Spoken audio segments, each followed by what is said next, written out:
Ukraine possesses at least 12 Turkish Bayraktar TB2 drones, and reports suggest that it might have as many as 36 additional units. These are the same drones that Azerbaijan used effectively against Armenia in the 2020 Nagorno-Karabakh conflict. Ukraine first purchased 6 of these medium-altitude tactical uninhabited aerial vehicles from Turkey in a $69 million deal in 2019. Each Bayraktar TB2 system consists of 6 aerial vehicles, or drones, 2 ground control stations, and related support equipment, so the initial purchase was for one complete system. The UAVs, which are Ukraine's only armed UAV capability, have a range of up to 300 kilometers, last up to 27 hours, and can carry up to 4 laser-guided munitions. At the start of the Russian invasion, Lieutenant Colonel Yuri Ignat, spokesperson for the Ukrainian Air Force, said Ukraine had approximately 20 Bayraktar drones. Baker, the drone manufacturer, Turkey, and Ukraine have all declined to confirm the number of drones that have been delivered to Ukraine to date. The Bayraktar TB2 initially proved itself when Turkey used them against Russian-made vehicles in Libya and Syria. It solidified this reputation in the Armenia-Azerbaijan conflict. In these conflicts, the drones successfully destroyed armored vehicles and mobile air defense systems. The first reports of Ukraine using the Bayraktar TB2s against Russian forces since the invasion came on February 27, 2022. Ukrainian General Serhiy Shaptalin shared video footage on Twitter of a TB2 hitting a Russian Buk surface-to-air missile system near a town around 100 kilometers northwest of Kyiv.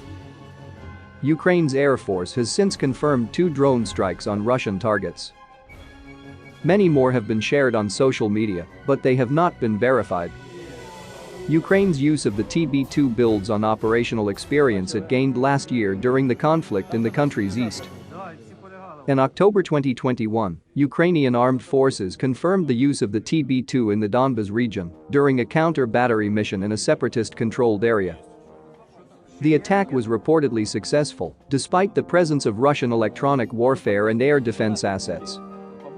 After the attack, Moscow accused Kyiv of provocative activity. Ukrainian Defense Minister Alexei Reznikov responded that Ukraine used the drone for one tidy shot, and that, since then, enemy soldiers had not challenged the drone systems further. Prior to that point, Ukraine is understood to have been using at least a dozen TB2s in reconnaissance missions. After the strike in Donbas, Ukraine issued a formal statement that it would continue to increase tactics and methods of combat use of Bayraktars to deter Russian aggression and protect Ukraine's interests. Current generation drones such as the Bayraktar TB2 are vulnerable to air defense systems, air attacks, and electronic warfare. Bayraktar TB2s are slow, large, low-flying, and radio-controlled, making them comparatively easy targets for more sophisticated layered air defense systems and electronic warfare capabilities. Moreover, the earlier successes of the TB2 in Nagorno-Karabakh and Libya were in part due to their use against uncamouflaged, undispersed targets and older air defense systems. Until now, there was little evidence that the Bayraktar TB2 or any current generation drone could operate effectively against the updated integrated air defenses that Russia possesses, though how extensively they have deployed those defenses in the invasion of Ukraine is unclear. In addition to having prior direct and indirect exposure to Bayraktar TB2s, the Russian military has the capacity to identify and target them more quickly than forces previously targeted by such drones. Furthermore, Russia can use missile strikes and ground assaults to capture and destroy airfields where the UAVs operate or the ground stations used to control them. Russian state media has already asserted as much, saying Russian forces have destroyed 74 ground facilities of Ukraine's military infrastructure, including 11 airfields, 3 command points, a naval base, 18 radar stations of S-300 and Buk M1 missile systems, and 4 TB2s. Russia has so far been unable to achieve air superiority over all of Ukraine, including its drones. Why Russia has been unable, or hesitant, to ground Ukraine's Bayraktar TB2 force, despite having the capability, the opportunity at the start of the war, and familiarity with the UAVs, remains unclear.